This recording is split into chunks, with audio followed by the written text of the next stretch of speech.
Hi class. I'm still referring to the document titled ztableexamples.pdf. I was going to move on to, I don't know if I'm going to go through all of these, but I did want to go through a couple of them just because they're exactly the kinds of problems that you're going to work with on problem set number 4.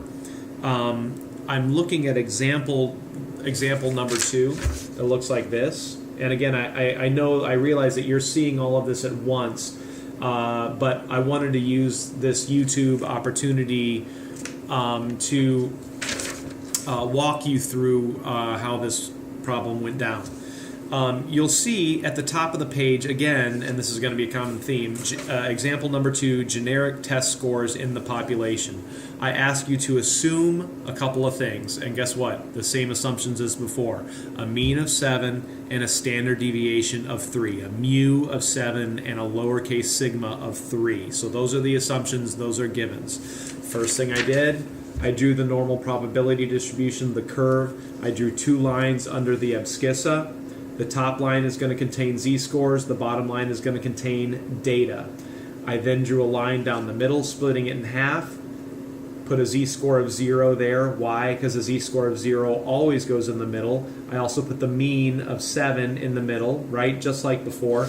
And then let's look at the problem. What portion of the population scores above 10 points? What portion of the population scores above 10 points? Well, guess what points is? Points are points is a data point, right? 10 points is a data point. Where on this drawing is 10 points going to go? Well, if 7 is here, it stands to reason that 10 would be there. Now I'm getting closer to solving this problem, but wait a second. The z probability distribution doesn't talk about points. The z probability distribution talks about z. So I need to convert that raw data point, 10, to its corresponding z-score, and that's exactly what I did right here. Z equals x minus the mean divided by standard deviation. Hopefully you've got that by heart now. Z equals 10 minus 7, that's the mean, 10 minus 7 divided by 3. Z equals 3 divided by 3, Z equals 1. Boom, kaboom, we have a z-score now. We're cooking with gas. Now I go back to my drawing, I chart my z-score, Z of 1. I'm looking good, I've got my portion. And guess what? Which portion of this drawing, as it stands now, which portion of this drawing answers the question? Well, what's the question? What portion of the population scores above 10 points? Well, that's this portion right here. That's the portion that scored above. If we know that 10 is right here, that's the portion that scored above 10 points. That's the area beyond Z.